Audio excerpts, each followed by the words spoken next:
Assalomu alaykum binandagon muhtaram. Boshim diplomli vrach-urolog, androlog, xirurg, vrach-ultuzgo'y diagnostik Erkinjon Yo'ldosh. Binandagon muhtaram, mo imroz operatsiya mikrotezira qildi. In operatsiya ki vaqti, значит, bez zurriyotida ham xila diagnozi vazbin asta azospermiya megan, ki 0% bo'shad.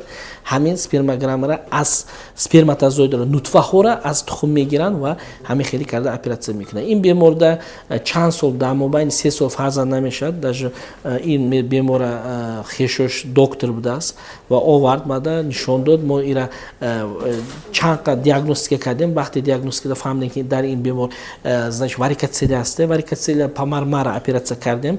Ba'di operatsiya stimulyatsiya qildim, ba'di semoq mana yak holatda mo уже spermatozoidlarga girifdim, spermatozoidlarga yaq qildim.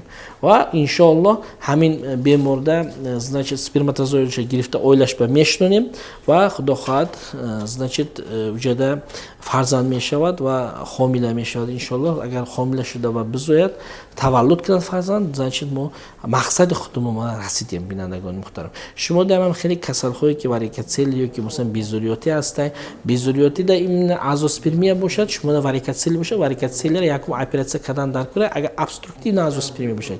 Chi as obstruktiv? Kaki tuxum mayda, dadrunj zapas bisyoray, lekin azospermiyara varikatsiya tababat nameknadu, просто ham vaqtda mo bu sifat nutfaxo'y bu sifat giriftan ba maqsad hamin mo hamin operatsiyani mekinim va varikatsiyalara ba'di varikatsiya mikrotezi ya'ni tezakadan spermatozoidga giriftim yaq mekinim. Binandagon muhtaram do'stoy ki shumoda yo shinosoy ki shumoda hasta беззурьёт бенасли доран. Шумо метавонед ҳамин видеоро бавои поделиться кунед. Комментарияда бинависед чизе ки савол доштаги бошед дар бораи беззурьёти, заифӣ, тестовон кардан, дигар чизое ки андрологияда ҳастай ва хонда албатта ҷавоб медиҳем. Саломат бошед.